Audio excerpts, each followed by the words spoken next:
My husband's first wife tried to drain our joint account through alimony court. She didn't know I was a forensic accountant. My name is Naomi Ferris, and I am 41 years old. 14 months ago, my husband Ben's first wife filed a motion to modify their alimony agreement, claiming his income had increased substantially since their divorce and that her support payments should rise to match it. Her petition specifically referenced our joint household accounts, the ones Ben and I share, the ones funded by both our incomes, as evidence of his improved financial position. Her attorney built the entire case around a single assumption, that I was simply Ben's wife, decorative, financially irrelevant, a line item in someone else's narrative about money. What neither she nor her attorney bothered to verify, in 18 months of preparing a legal motion that would eventually touch our personal finances directly, was what I actually do for a living. I am a forensic accountant. I have spent 14 years reading financial statements the way other people read novels, looking for the sentence that doesn't quite match the rest of the paragraph, the number that's technically correct but sits in the wrong place, the income that's been restructured just enough to look smaller than it is.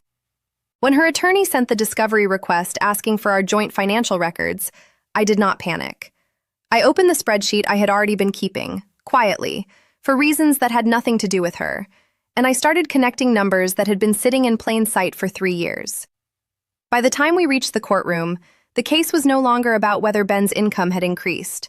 It was about why hers hadn't been reported correctly in over 6 years. Before I go further, please like and subscribe if you are new here. Drop a comment telling me where you are watching from and what time it is. I read every one. Now let me tell you how a forensic accountant ends up married into a custody and alimony situation, and why nobody on the other side thought to ask what I did for work. Chapter 1. Who I married into. I will keep the background brief because the background is not where the real story lives. Ben and I met 4 years ago through a mutual colleague at a financial conference in Charlotte. He was a structural engineer, recently divorced with 2 kids, Olivia, then 9, and Theo, then 6, and a careful, slightly guarded way of talking about his previous marriage that I came to understand fully only after I'd been in his life for a while. His ex-wife was named Carla Reyes. They had been married for 11 years before divorcing. Carla had been a marketing consultant during the marriage, operating largely as an independent contractor, which I noted early on the way I note most financial structures, not suspiciously, just professionally. Independent contractor income is simply harder to verify than salaried income. That's not an accusation. It's a fact about how 1099 income works. Ben and Carla's divorce settlement, finalized 3 years before I met him, included a standard alimony arrangement based on the income disparity at the time of separation. Ben, as the higher earner in a stable salaried position, paid Carla monthly support calculated against his W-2 income and her documented consulting income at the time of filing. I want to be clear that I had no reason to think about Carla's finances at all for the first 3 years Ben and I were together. I was not investigating her. I was building a life with Ben, helping raise Olivia and Theo on the weeks they stayed with us, and working my own demanding caseload at the forensic accounting firm where I'd made partner 2 years earlier. Carla's petition changed that. Chapter 2. The Motion. The motion arrived through Ben's attorney on a Tuesday in March. I remember it specifically because Ben called me from his office, his voice carrying the particular flatness of someone trying very hard not to sound as alarmed as he felt. Carla was petitioning for a modification of the alimony agreement. Her argument centered on Ben's claimed increase in household financial resources, specifically our joint accounts, opened after our marriage 2 years earlier, which combined both our incomes for shared expenses, including the children's costs. Her petition framed these joint accounts as evidence that Ben's overall financial position had improved substantially since the divorce, justifying a significant increase in monthly support. I read the petition twice. Then I asked Ben to send me Carla's most recent financial disclosure, the one her attorney had filed alongside the modification request, summarizing her own current income for the court's consideration. He sent it that evening. I read it once, professionally, the way I read any financial document for the first time, not looking for anything specific, just absorbing the shape of it. Something in the shape was wrong. Chapter 3. The Thing That Didn't Match. Carla's disclosure listed her consulting income at roughly the same level it had been at the time of the original divorce settlement, 3 years earlier. On its face, this was unremarkable. Consulting income fluctuates. People's businesses plateau. What caught my attention was not the number itself. It was a single line item buried in her expense disclosures, a deduction for office lease secondary location that I recognized because of the address listed as a property in a business district I happened to know well from an unrelated client engagement 2 years earlier. That address was not a small consulting office. It was a full commercial suite in a building that housed, almost exclusively, established marketing and creative agencies with multiple employees. A solo consultant working out of a home office does not typically lease a full commercial suite in that particular building. The lease rates there, which I knew from my professional work, would have made no financial sense for someone reporting the income level Carla had disclosed. I did not say anything to Ben that night. I want to be honest about why. I was not yet certain of anything. I had a single inconsistency, and single inconsistencies, in my professional experience, are sometimes nothing at all. I needed more before I said anything that might shape how Ben approached his own case emotionally. So I did what I do professionally. I started a file. Chapter 4. What 3 years of quiet looking actually found. I want to ask you something here because I think it matters for understanding what comes next.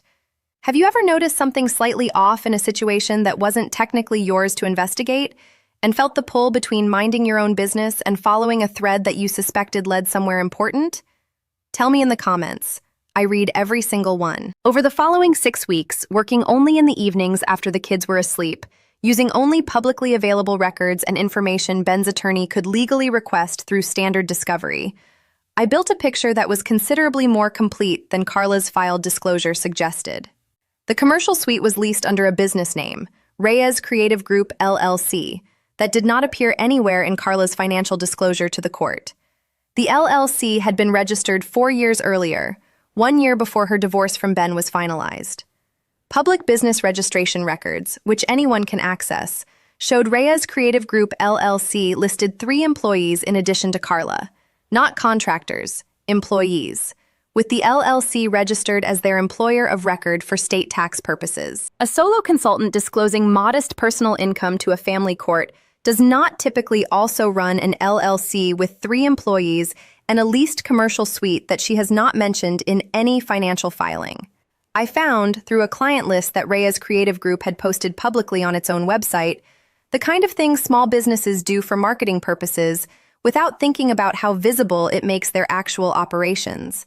5 corporate clients with names large enough that I could reasonably estimate contract value ranges based on industry standard rates for the services described. The math did not match her disclosure. It did not come close. Chapter 5. Telling Ben. I told Ben what I had found on a Sunday evening, after the kids had gone to bed at their mother's house for the week, sitting at our kitchen table with my laptop open between us. I want to describe his reaction carefully, because I think it says something true about him. He did not react with anger toward Carla, not initially. His first reaction was concern for Olivia and Theo, whether this would affect them, whether pursuing it would make their lives harder in ways that mattered more than money. I told him I understood that concern completely, and that nothing I had found needed to become a weapon. It needed to become accurate information, presented through the appropriate legal channels, so that the court modifying their arrangement was working from a complete picture rather than a partial one. Ben asked the question I had been waiting for him to ask. Are you sure about this? Like, professionally sure? I told him I was confident enough to recommend his attorney request specific additional discovery, but that the final determination would need to go through proper forensic analysis, conducted formally, with appropriate documentation that would hold up under legal scrutiny. He asked if I would be willing to do that analysis myself. I told him that would create a conflict of interest given my personal relationship to the case, but that I knew exactly which colleague to recommend, someone at my firm with no personal stake in the outcome, who could conduct an independent, defensible forensic review. Chapter 6. The Formal Discovery. Ben's attorney filed a request for expanded financial discovery, specifically targeting Reyes Creative Group LLC's business records, tax filings, and banking activity for the previous 4 years. Carla's attorney objected initially, arguing the request was overly broad and irrelevant to a personal alimony modification. The judge, reviewing the preliminary information Ben's attorney had assembled, the LLC registration, the employee filings, the commercial lease, disagreed, and the discovery was granted. What emerged over the following 2 months, compiled by my colleague Renata at the firm, was a financial picture considerably more complete than anything in Carla's original disclosure. Reyes Creative Group LLC had generated, on average, just over $400,000 in annual revenue for each of the past 3 years. Carla, as sole owner, drew a salary from the LLC that was modest by design, structured this way, the forensic review concluded, specifically to keep her personal income disclosure low, while the LLC itself retained and reinvested the majority of earnings, building value that did not appear on any personal income statement. This is not, I want to be clear, automatically illegal. Business owners structure compensation in many legitimate ways. What made this situation different was the specific timing and context. An LLC formed 1 year before a divorce settlement that calculated alimony based on personal income disclosure, structured in a way that happened to minimize that exact disclosure, while simultaneously building substantial business value that remained entirely outside the court's view. And now, that same person was petitioning the court for increased support based on her ex-husband's improved finances, while her own business had quietly tripled in value during the same period. Chapter 7. The Courtroom.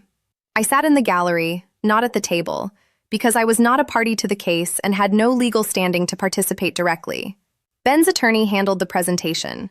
My role had been entirely behind the scenes: research, documentation, identifying the threads worth pulling. Carla's attorney attempted early in the hearing to characterize the discovery request as an invasive fishing expedition into his client's private business affairs, irrelevant to the actual question of Ben's increased household resources. Ben's attorney responded by entering Renata's forensic report into evidence, 14 pages, methodically organized, every claim supported by documentation pulled from public records, formal discovery responses, and standard forensic accounting methodology that would hold up to any cross-examination. The judge read through portions of it during a recess. I watched Carla's face during that recess. I want to describe it honestly, because I do not feel triumphant remembering it. She looked more than anything like someone watching a structure she had built carefully over years suddenly become visible from an angle she had never planned for anyone to see. When the hearing resumed, the judge asked Carla's attorney to address the discrepancy between the disclosed personal income and the documented LLC revenue directly.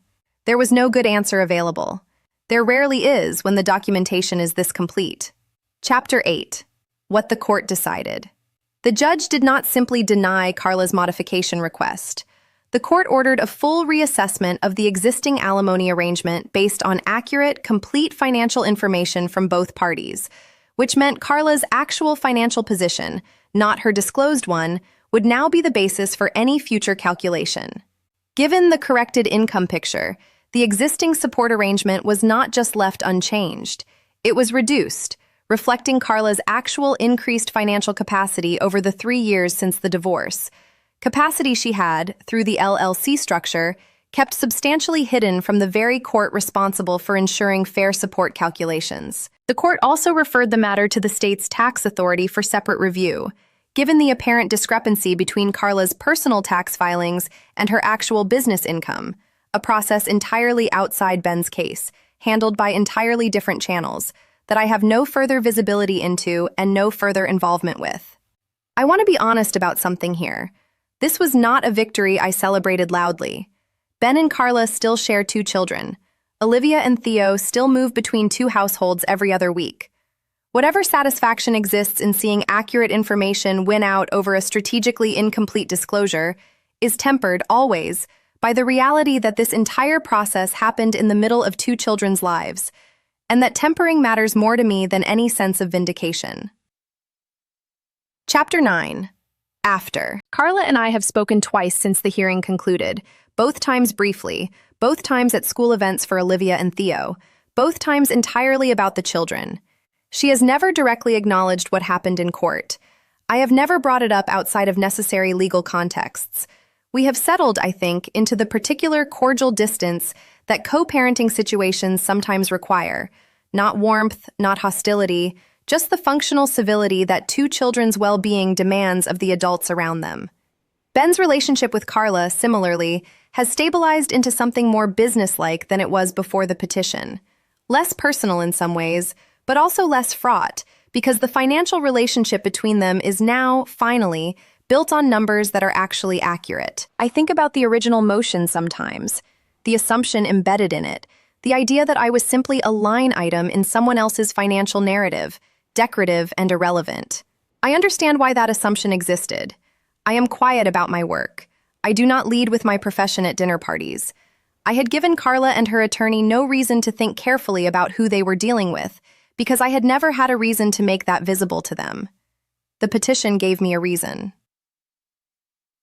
Chapter 10. What I actually learned. What I learned through all of this is not really about Carla, or even about Ben. It is about the particular danger of building a legal or financial strategy around an assumption you have not bothered to verify. Carla's attorney built an entire case around the premise that our joint accounts represented Ben's improved fortune, without ever asking the more basic question of who I was professionally, or what 14 years of forensic accounting experience might mean for how carefully our own financial records had been kept, or what kind of person reads a discovery request and feels not panic but professional curiosity. I think about this in my work constantly now, in cases that have nothing to do with Ben or Carla. The cases I find most interesting are rarely the ones where someone has done something dramatically illegal. They are the ones where someone has built a structure clever enough to look correct on the surface, while resting on an assumption nobody thought to check. Carla's assumption was that I was just Ben's wife, decorative, financially irrelevant. I was that too, in the ways that mattered most to me, Ben's wife, Olivia and Theo's stepmother, someone who genuinely loves the family I married into. But I was also, underneath that, exactly the person you would least want building a quiet spreadsheet about your finances while you assumed nobody in the room understood the numbers well enough to notice. If you have ever been underestimated by someone who never bothered to ask what you actually do, I want to hear about it. Tell me in the comments. I read every single one. And if this story meant something to you, share it with someone who has been treated as decorative by someone who never thought to ask the right questions. Sometimes, the most important thing you can know about a person is exactly the thing they never bothered to find out. Subscribe if you haven't yet. I'll see you in the next one.